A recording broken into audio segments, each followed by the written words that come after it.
Cristo el vencedor de Satanás. Y pondré enemistad entre ti y la mujer, y entre tu simiente y la simiente suya. Ésta te herirá en la cabeza, y tú le herirás en el calcañar. Génesis 3:15. Este es el primer sermón evangélico que fuera predicado jamás sobre la superficie de esta tierra. Fue, en verdad, un discurso memorable, siendo el propio Jehová el predicador y teniendo a la raza humana entera y al príncipe de las tinieblas como audiencia. Es algo digno de nuestra más profunda atención. ¿Acaso no es sumamente notable que esta grandiosa promesa evangélica haya sido comunicada casi a continuación de la transgresión? Aún no había sido pronunciada ninguna sentencia sobre ninguno de los dos seres humanos ofensores, y, sin embargo, una promesa fue ofrecida bajo la forma de una sentencia pronunciada en contra de la serpiente. ¿No había sido condenada aún la mujer a dolores en sus preñeces, ni el varón a un trabajo extenuante, y ni siquiera la tierra había sido sujetada a la maldición de espinos y cardos? Ciertamente la misericordia triunfa sobre el juicio. Antes que el Señor dijera, polvo eres y al polvo volverás, le plugo decir que la simiente de la mujer iba a herir la cabeza de la serpiente. Regocijémonos, entonces, por la pronta misericordia de Dios que vino con palabras consoladoras para nosotros en las primeras vigilias de la noche del pecado. Estas palabras no fueron dirigidas directamente a Adán y a Eva, sino que estaban claramente dirigidas a la propia serpiente para comunicarle el castigo por lo que había hecho. Aquel fue un día de cruel triunfo para la serpiente.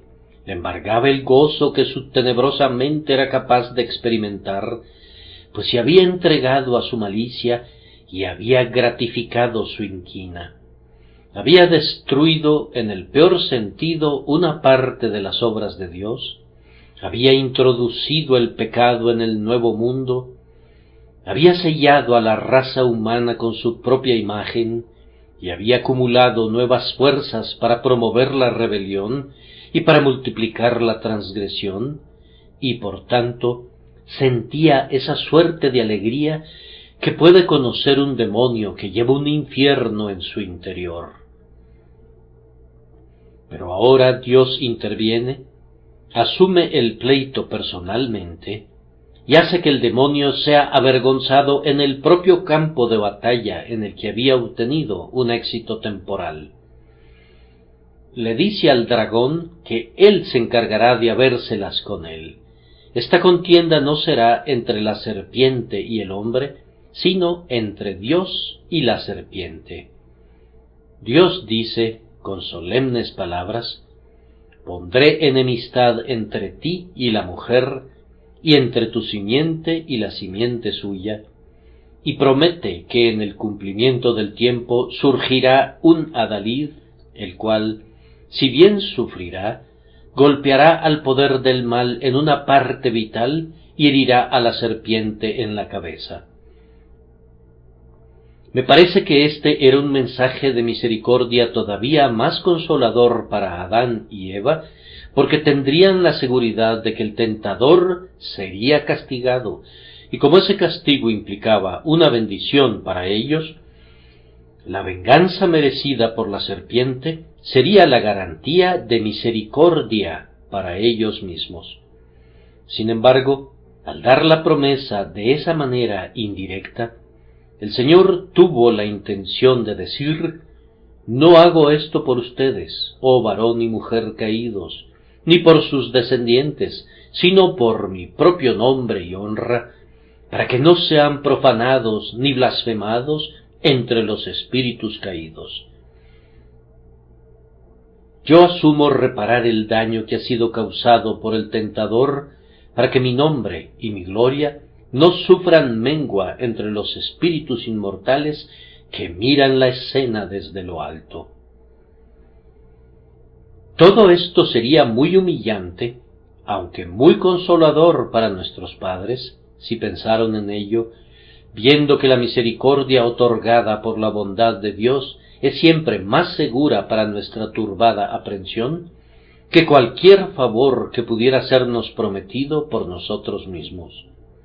La soberanía y gloria divinas nos proporcionan un cimiento más sólido de esperanza que el mérito, aun si pudiera suponerse que existiera el mérito. Ahora debemos notar con respecto a este primer sermón evangélico que fue el sostén de los primeros creyentes.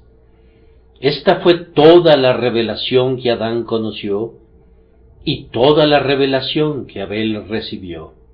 En el cielo de Abel brillaba esta estrella solitaria. Alzó sus ojos y la vio y creyó. En su luz identificó la palabra sacrificio y trajo entonces de los primogénitos de sus ovejas y los puso sobre el altar y demostró en su propia persona cuánto odiaba la simiente de la serpiente a la simiente de la mujer, pues por su testimonio su hermano lo mató. Aunque Enoc, séptimo desde Adán, profetizó con respecto al segundo advenimiento, no parece que haya dicho nada nuevo concerniente a la primera venida, de manera que esta promesa solitaria permanecía como la única palabra de esperanza para el hombre. La antorcha que ardía detrás de las puertas de Edén, justo antes de que el hombre fuera echado fuera, iluminó el mundo para todos los creyentes, hasta que le agradó al Señor proyectar más luz y renovar y ampliar la revelación de su pacto cuando le habló a su siervo Noé. Aquellos venerables padres que vivieron antes del diluvio se regocijaron con el misterioso lenguaje de nuestro texto y, confiando en él, murieron en la fe. Hermanos, ustedes tampoco deben considerarla como una revelación inadecuada, pues, si lo consideran atentamente, está maravillosamente llena de significado. Si hoy hubiera tenido en mente tratar doctrinalmente esta revelación, creo que habría podido demostrarles que contiene todo el Evangelio.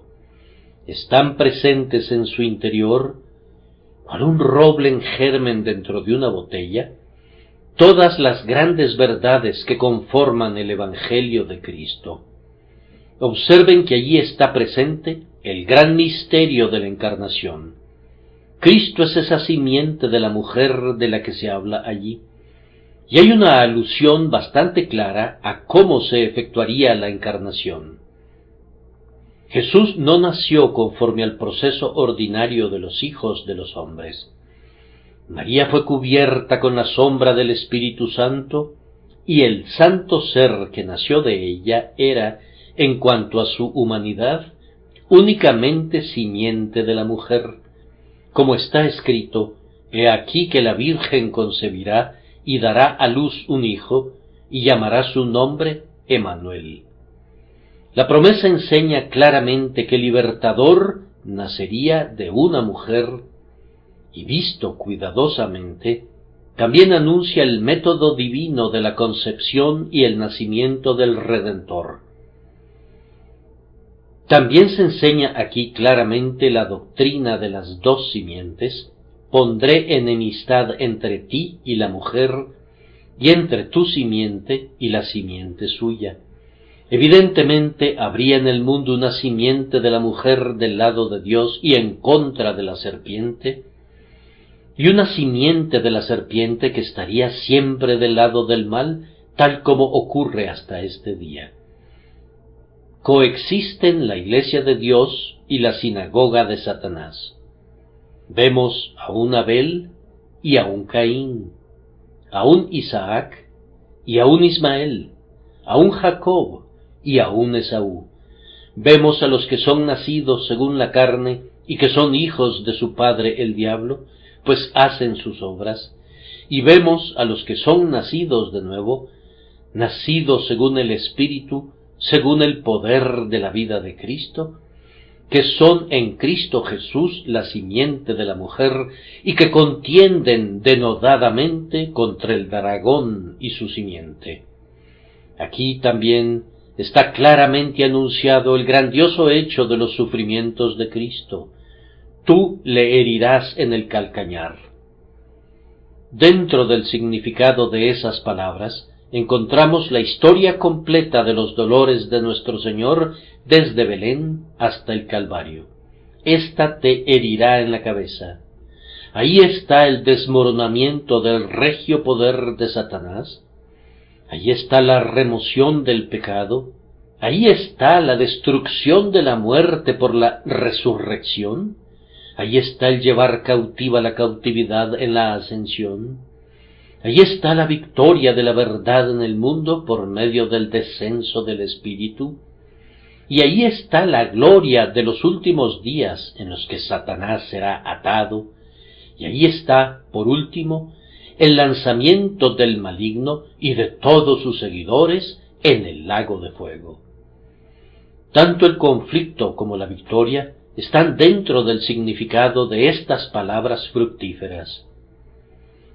Pudieran no haber sido plenamente comprendidas por quienes las oyeron por primera vez, pero para nosotros están ahora llenas de luz. Inicialmente el texto semeja un pedernal, duro y frío, pero de él salen chispas en abundancia, pues escondidos fuegos de infinito amor y de gracia se ubican en su interior. Debemos regocijarnos sobremanera por esta promesa de un Dios misericordioso. Nosotros desconocemos qué entendieron nuestros primeros padres con esta promesa, pero podemos tener la seguridad de que extrajeron de ella muchísimo consuelo. Seguramente entendieron que no iban a ser destruidos inmediatamente, porque el Señor había hablado de una simiente. Argumentarían que era necesario que Eva viviera si de ella vendría una simiente.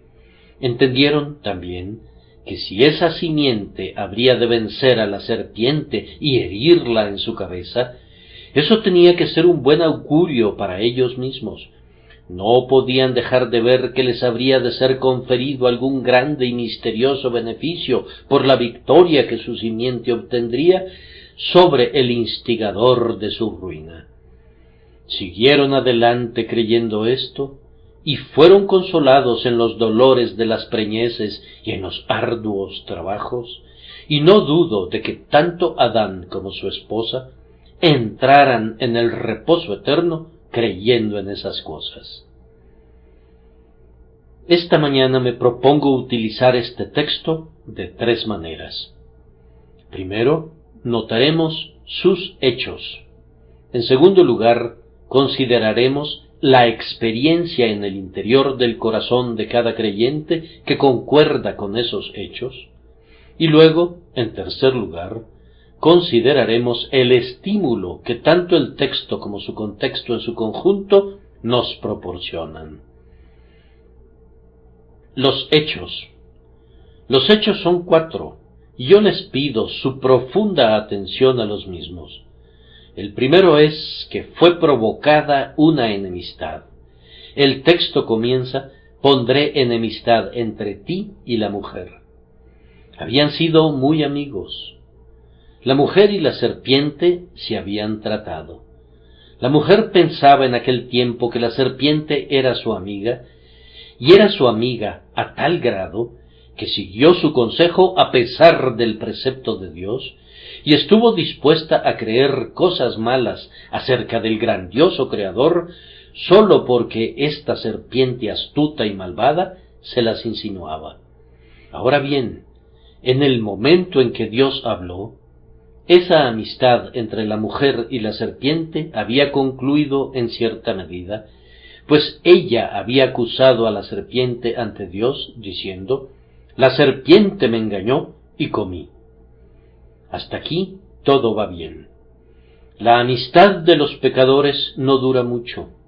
Ya han comenzado a contender y entonces el Señor interviene y aprovecha misericordiosamente el altercado que había iniciado y dice: voy a acrecentar este desacuerdo y voy a poner enemistad entre ti y la mujer. Satanás contaba con que los descendientes del hombre serían sus aliados, pero Dios iba a romper ese pacto con el infierno e iba a levantar una simiente que haría la guerra contra el poder satánico. Tenemos entonces aquí la primera declaración de Dios de que establecerá un reino rival que se opondrá a la tiranía del pecado y de Satanás, que generará en los corazones de una simiente elegida una enemistad contra el mal, de tal manera que lucharán contra él y con mucho esfuerzo y dolor vencerán al príncipe de las tinieblas. El Espíritu Divino ha cumplido abundantemente este plan y propósito del Señor, combatiendo con el ángel caído por medio de un varón glorioso y convirtiendo al hombre en el enemigo y vencedor de Satanás. A partir de aquel momento, la mujer habría de odiar al maligno y no dudo que lo hiciera. Tenía muchas razones para hacerlo, y cuantas veces pensara en él, lo haría con un infinito remordimiento de haber escuchado sus palabras maliciosas y engañosas. La simiente de la mujer ha tenido también una perenne enemistad con el maligno. No me refiero a la simiente carnal, pues Pablo nos dice: no los que son hijos según la carne son los hijos de Dios, sino que los que son hijos según la promesa son contados como descendientes. No se refiere a la simiente carnal del hombre y la mujer, sino a la simiente espiritual, es decir, a Cristo Jesús y a los que están en él. Siempre que te encuentras con ellos, comprobarás que odian a la serpiente con un odio perfecto. Si pudiéramos destruir en nuestras almas toda obra de Satanás, lo haríamos y arrancaríamos todo el mal que él ha plantado y lo echaríamos fuera de este pobre mundo afligido. Esa simiente de la mujer, ese glorioso ser, pues no dice y a las simientes, como si hablase de muchos, sino como de uno, y a tu simiente.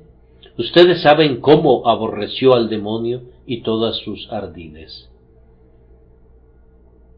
¿Hubo enemistad entre Cristo y Satanás?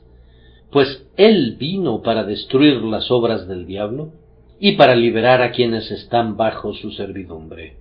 Con ese propósito nació, con ese propósito vivió, con ese propósito murió, con ese propósito se ha ido a la gloria, y con ese propósito vendrá otra vez para enfrentar a su adversario donde quiera que esté y para destruirlo completamente a él y a sus obras de entre los hijos de los hombres. Esta enemistad interpuesta entre las dos simientes fue el comienzo del plan de misericordia, el primer acto en el programa de la gracia.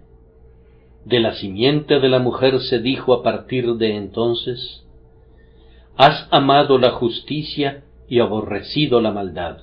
Por tanto, te ungió Dios, el Dios tuyo, con óleo de alegría más que a tus compañeros. Luego viene la segunda profecía que también se ha convertido en un hecho, es decir, la llegada del adalid. Por la promesa, la simiente de la mujer ha de ser defensora de la causa y oponerse al dragón. Esa simiente es el Señor Jesucristo. El profeta Miqueas dice: pero tú, Belén Efrata, pequeña para estar entre las familias de Judá, de ti me saldrá el que será Señor en Israel, y sus salidas son desde el principio, desde los días de la eternidad, pero los dejará hasta el tiempo que dé a luz la que ha de dar a luz. Las palabras de la profecía no pueden referirse a nadie más que al bebé nacido de la bienaventurada Virgen en Belén. Ella fue la que concibió y dio a luz un hijo, y es con respecto a su hijo que cantamos: un niño nos es nacido, hijo nos es dado, y el principado sobre su hombro, y se llamará su nombre admirable, consejero, Dios fuerte, Padre eterno, príncipe de paz. En la memorable noche en Belén, cuando los ángeles cantaron en el cielo, apareció el linaje de la mujer, y tan pronto como vio la luz, la antigua serpiente, el demonio, entró en el corazón de Herodes para matarlo si fuese posible, pero el Padre lo preservó y no permitió que nadie pusiese las manos encima del linaje. Tan pronto como entró en el escenario de la acción, 30 años después, Satanás lo enfrentó en un combate cuerpo a cuerpo. Ustedes conocen la historia de la tentación en el desierto y cómo la simiente de la mujer luchó allí con aquel que era un mentiroso desde el principio. El demonio le atacó 3 veces con toda la artillería de la adulación, de la malicia, de la astucia y de la falsedad, pero el adalid sin par permaneció ileso y echó fuera del campo a su enemigo. Luego nuestro Señor estableció su reino y atrajo a él a uno y a otro y llevó la guerra al país del enemigo. En diversos lugares echó fuera demonios. Habló al espíritu malvado e inmundo, diciéndole: yo te mando, sal de él, y el demonio fue expulsado. Legiones de demonios huyeron delante de él. Buscaban esconderse en los cerdos para escapar del terror de su presencia. ¿Has venido acá para atormentarnos antes de tiempo? Era su alarido cuando el Cristo taumaturgo los desalojaba de los cuerpos que ellos atormentaban. Sí, y él hizo que sus propios discípulos fueran poderosos contra el maligno, pues en su nombre echaban fuera demonios, al punto que Jesús dijo: yo veía a Satanás caer del cielo como un rayo. Luego vino un segundo conflicto personal, pues yo entiendo que las aflicciones de Getsemaní fueron en gran medida causadas por un ataque personal de Satanás, pues nuestro Maestro dijo: esta es vuestra hora y la potestad de las tinieblas. Dijo también: viene el príncipe de este mundo. ¡Qué lucha fue aquella!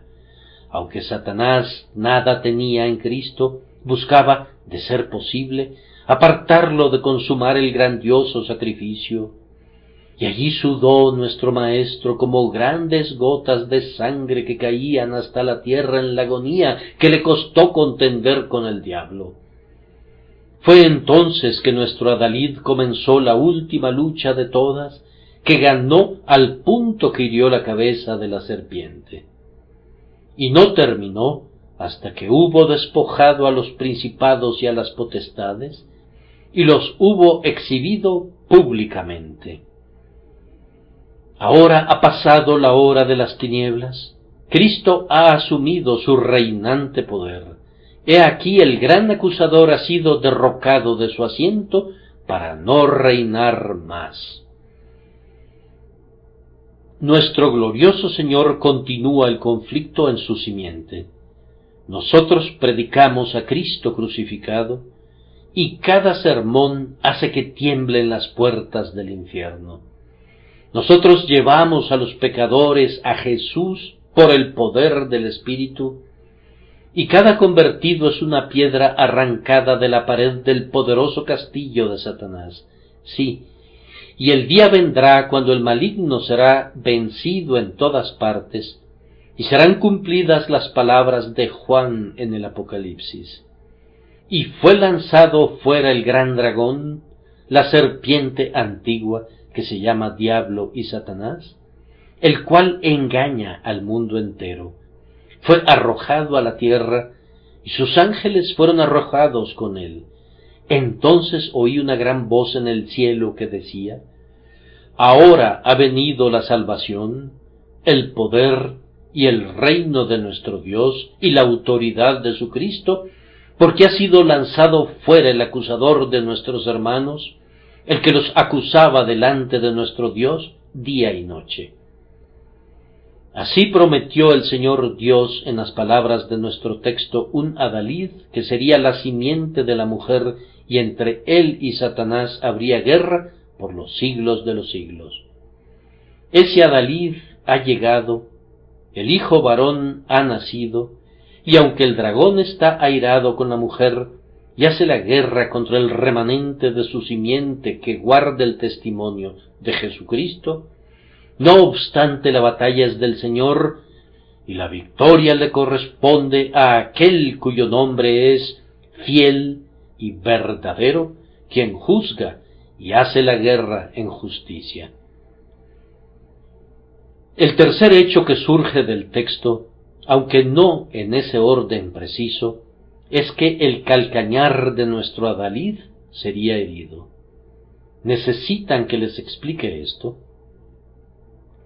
Ustedes saben cómo, a lo largo de toda su vida, su calcañar, esto es, su parte inferior, su naturaleza humana, era sometida a sufrir perpetuamente. Él llevó nuestras enfermedades y dolores.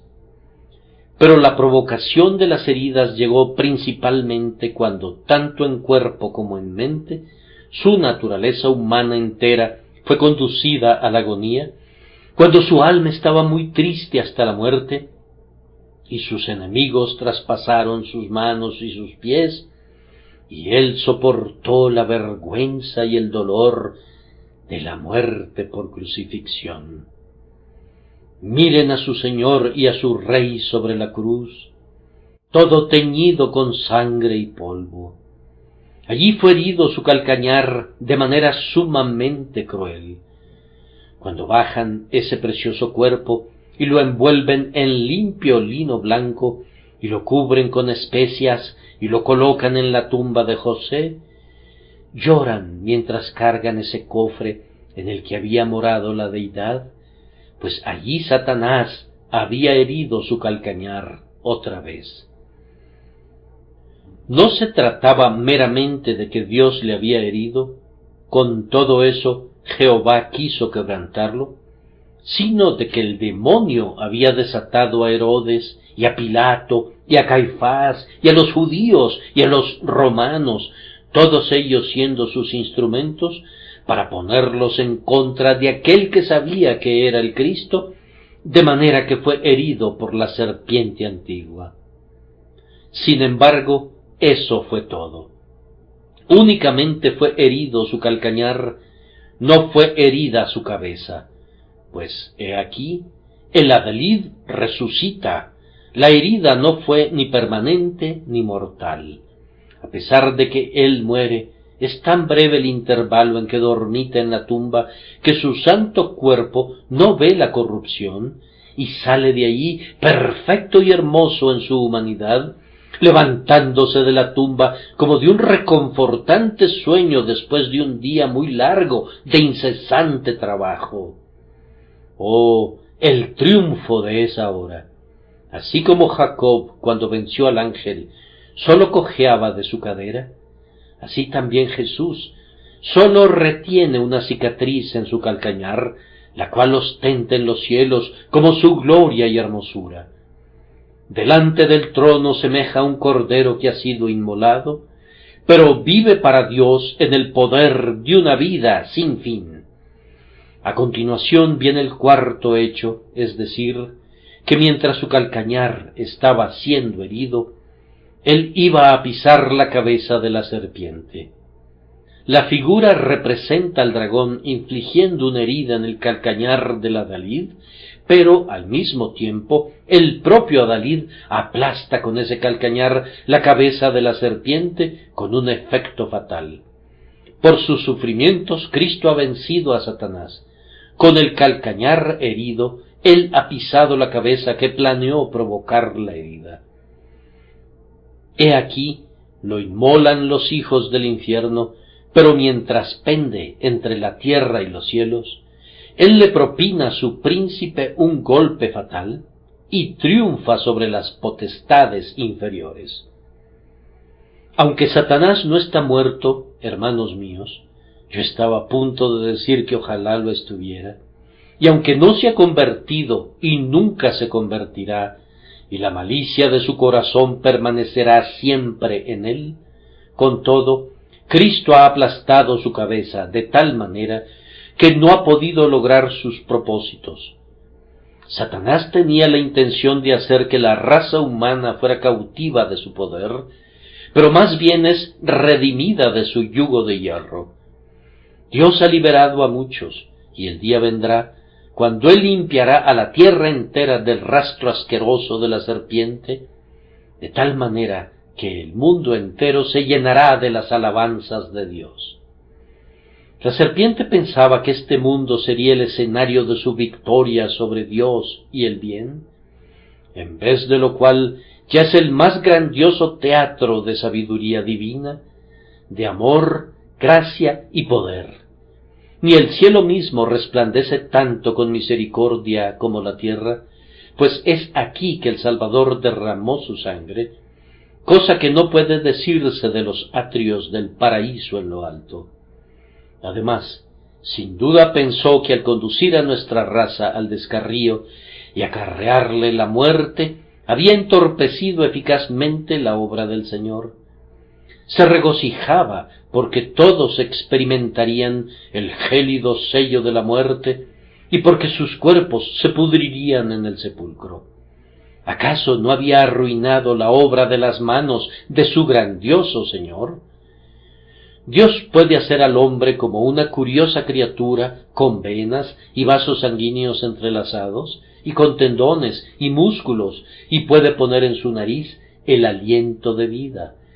Pero, dice Satanás, yo he inyectado un veneno en él que lo hará volver al polvo del que fue tomado. Pero ahora, he aquí que nuestro adalid, cuyo calcañar fue magullado, ha resucitado de los muertos y nos ha dado una garantía de que todos sus seguidores también resucitarán de entre los muertos. Así Satanás es anulado, pues la muerte no retendrá ningún hueso y ni siquiera un trozo de hueso de alguno de los que pertenecen a la simiente de la mujer. Al sonido de la trompeta del arcángel se levantarán desde la tierra y desde el mar, y este será su grito. ¿Dónde está, oh muerte, tu aguijón? ¿Dónde, oh sepulcro, tu victoria? Sabiendo esto, Satanás siente ya que por la resurrección su cabeza está aplastada. Gloria sea dada al Cristo de Dios por esto. En multitudes de otras formas, el demonio ha sido vencido por nuestro Señor Jesús, y así lo será siempre hasta que sea arrojado al lago de fuego. Veamos ahora nuestra experiencia que concuerda con estos hechos.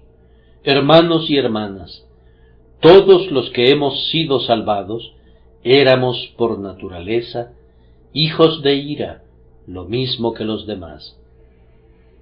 Prescindiendo de cuán piadosos hayan sido nuestros padres, el primer nacimiento no nos trajo ninguna vida espiritual, pues la promesa no es para los que son engendrados de sangre, ni de voluntad de carne, ni de voluntad de varón, sino sólo para quienes son engendrados de Dios.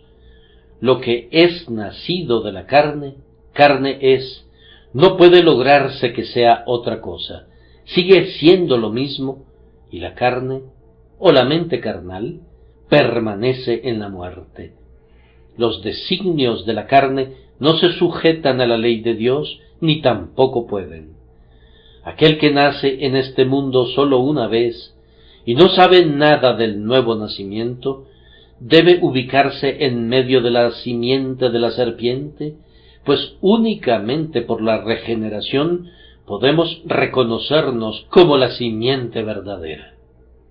¿Cómo trata Dios con nosotros que somos sus llamados y sus escogidos?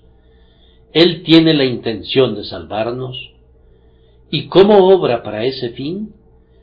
Lo primero que hace es que viene a nosotros en misericordia y pone enemistad entre nosotros y la serpiente.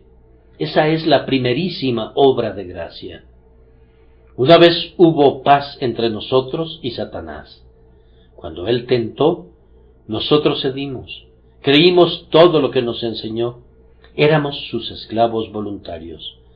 Pero, hermanos míos, tal vez ustedes puedan recordar cuando antes que nada comenzaron a sentirse inquietos e insatisfechos. Los placeres del mundo no les agradaban más. Parecía que se había exprimido todo el jugo de la manzana y ya no les quedaba nada sino la semilla que no podían comer del todo. Luego, de pronto, percibieron que estaban viviendo en pecado y se sintieron infelices al respecto, y aunque aún no se podían deshacer del pecado, ustedes lo odiaban y se lamentaban y lloraban y gemían. En lo más profundo de sus corazones ya no permanecían del lado del mal, pues comenzaron a dar voces diciendo: «Miserable de mí, ¿quién me librará de este cuerpo de muerte?». En el pacto de gracia ustedes ya habían sido ordenados desde la antigüedad para ser la simiente de la mujer, y ahora el decreto comenzó a descubrirse en la vida que les fue otorgada y que obraba en ustedes. El Señor, en infinita misericordia, dejó caer la vida divina en sus almas. Ustedes no lo sabían, pero allí estaba, una chispa del fuego celestial, la simiente viva e incorruptible que permanece para siempre. Comenzaron a odiar el pecado y gemían bajo su peso como bajo un amargo yugo. Les pesaba más y más, no podían soportarlo, odiaban su simple pensamiento. Así les sucedía.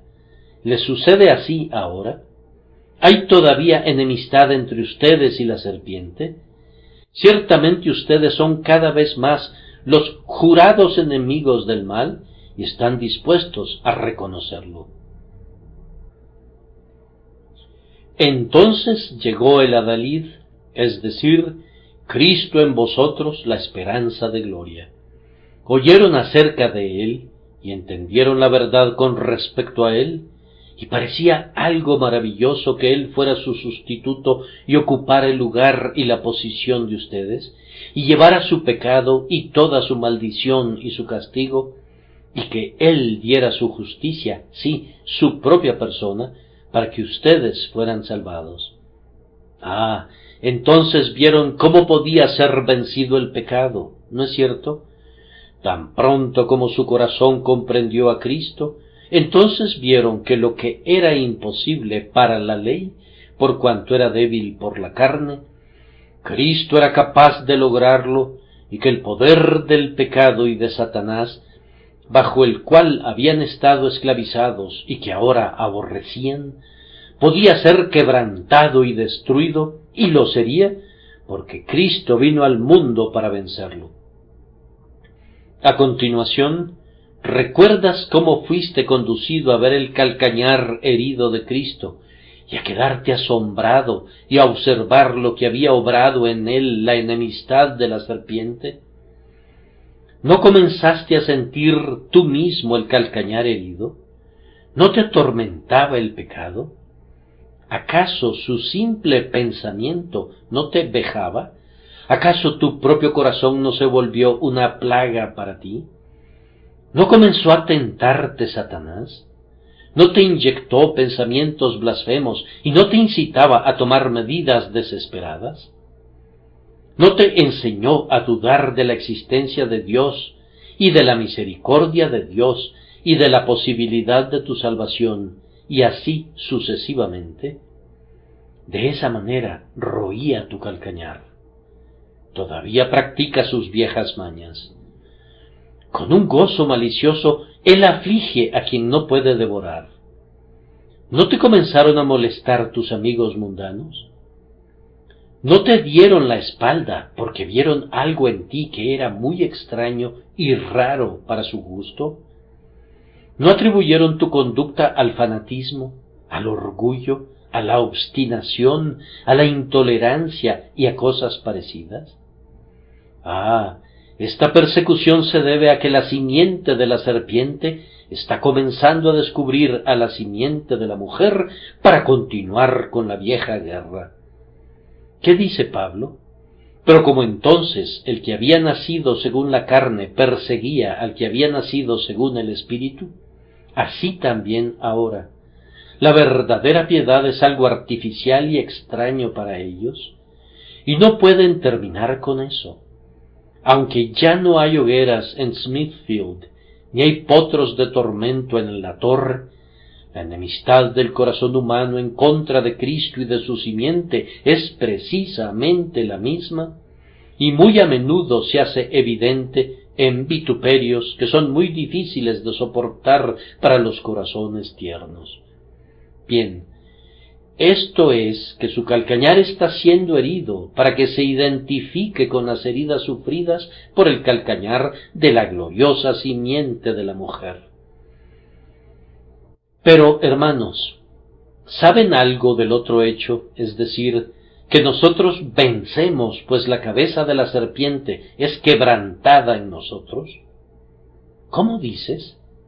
¿Acaso no son quebrantados en ustedes el poder y el dominio del pecado?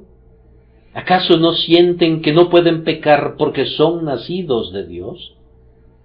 Algunos pecados que eran una vez amos de ustedes no los turban ahora.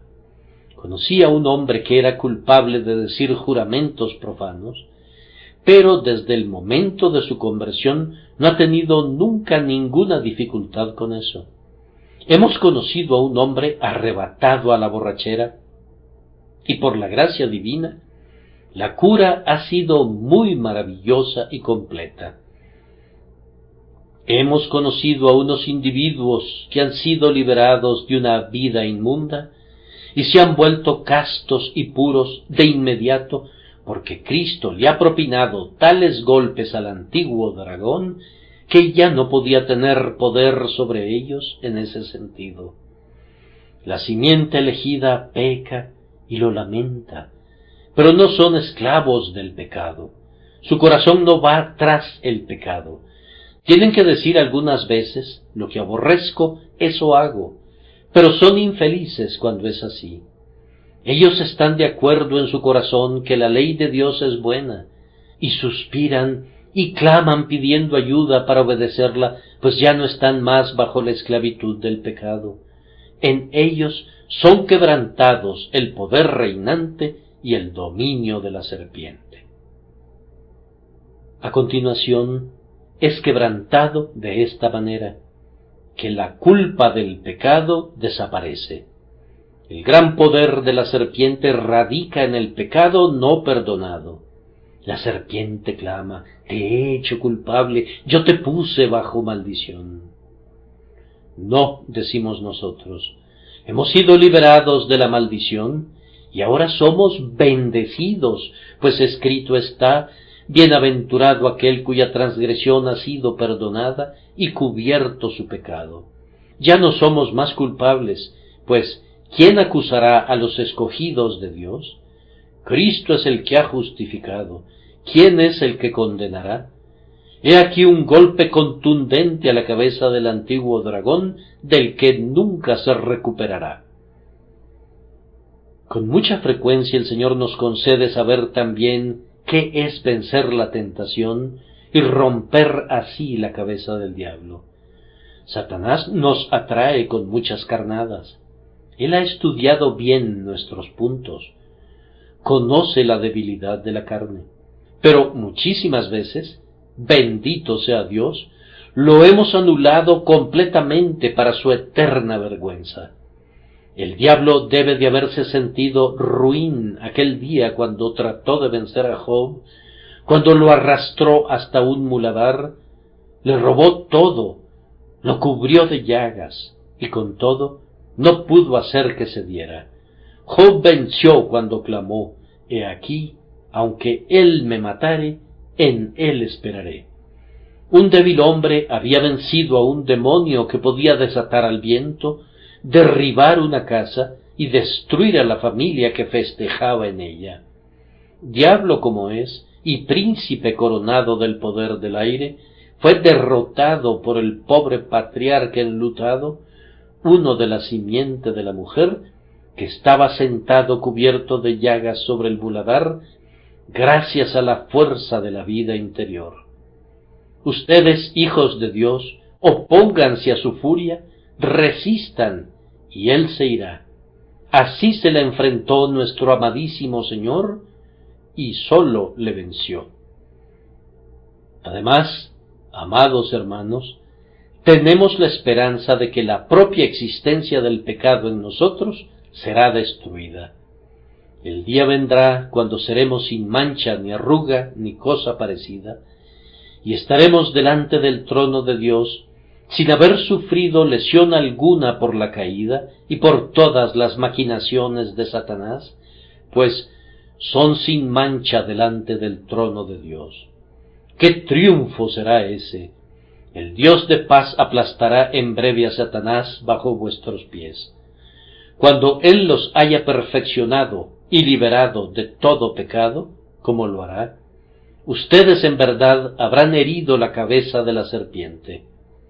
Y también en su resurrección, cuando Satanás los vea levantarse desde la tumba como alguien que ha sido perfumado en un baño de especias, cuando los vea levantarse en la imagen de Cristo, con el mismo cuerpo que fue sembrado en corrupción y debilidad, resucitado entonces en incorrupción y poder, sentirá una infinita desazón y sabrá que su cabeza fue pisada por la simiente de la mujer.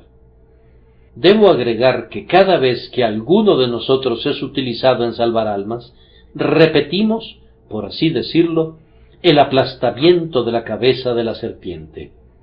Amada hermana, cuando vas entre esos pobres niños y los recoges de las alcantarillas donde son presa de Satanás, donde él encuentra la materia prima para ser ladrones y criminales, y cuando por tus medios, por la gracia de Dios, los pequeños descarriados se vuelven hijos del Dios viviente, entonces tú, en tu medida, hieres la cabeza de la antigua serpiente.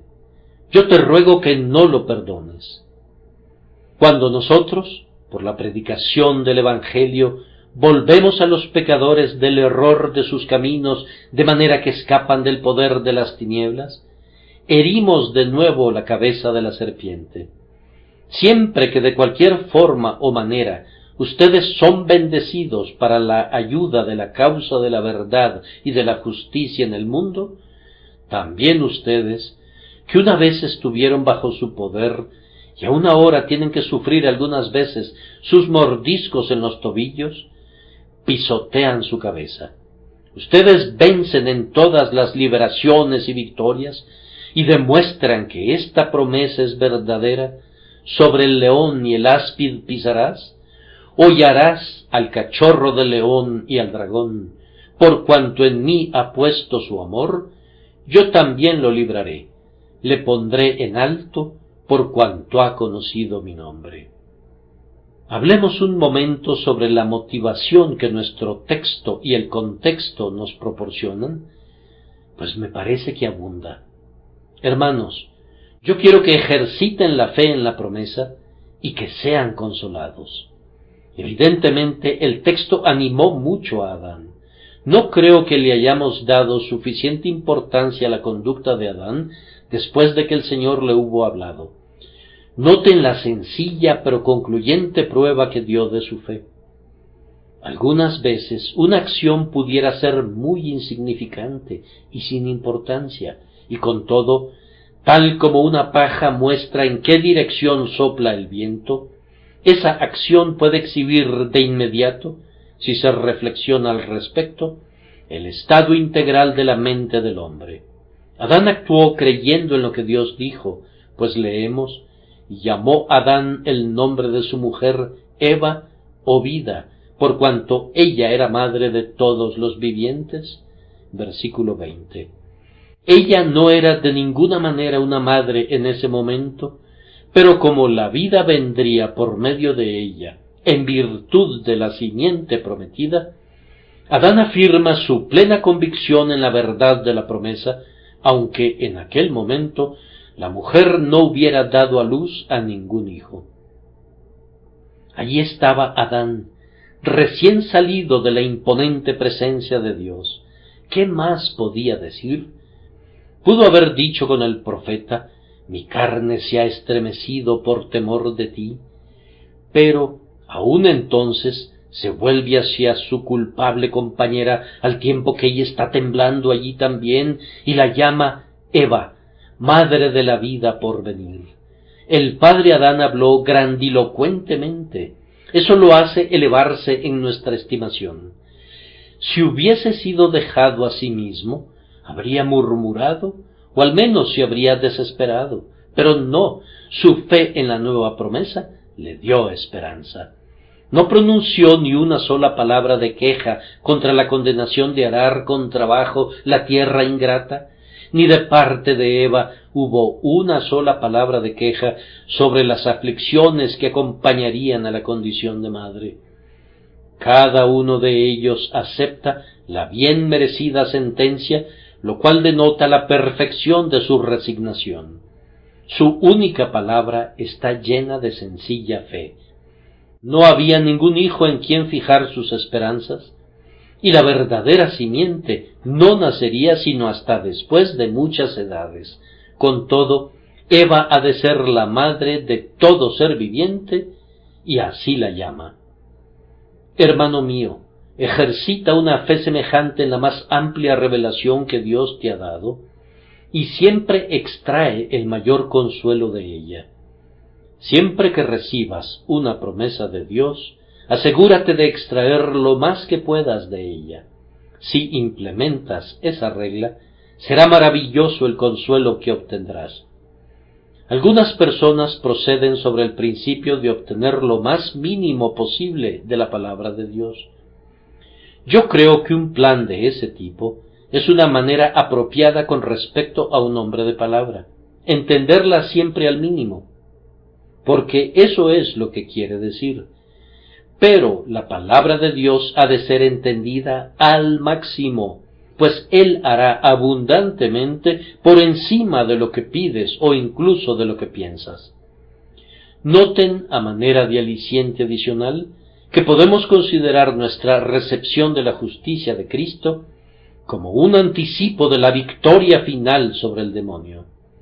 El versículo 21 dice: y Jehová Dios hizo al hombre y a su mujer túnicas de pieles y los vistió. Fue un acto de amor divino muy condescendiente, considerado e instructivo. Dios oyó lo que Adán le dijo a su mujer y vio que era un creyente, y entonces viene y le da el tipo de la perfecta justicia que es la porción del creyente. Le cubrió con un traje duradero. No más hojas de higuera, que eran una simple burla, sino un traje bien adecuado que había sido obtenido por medio de la muerte de una víctima. El Señor trae eso y se lo pone a Adán, y Adán ya no podía decir más: estoy desnudo. ¿Cómo podía estarlo si Dios lo había vestido? Ahora, amados, de la promesa que nos es dada concerniente a la victoria de nuestro Señor sobre el demonio, tomemos este artículo específico y regocijémonos en él, pues Cristo nos ha liberado del poder de la serpiente que abrió nuestros ojos y nos dijo que estábamos desnudos, cubriéndonos desde la cabeza a los pies, con una justicia que nos adorna y que nos protege, de manera que nuestro corazón está tranquilo y somos hermosos a los ojos de Dios y ya no estamos avergonzados.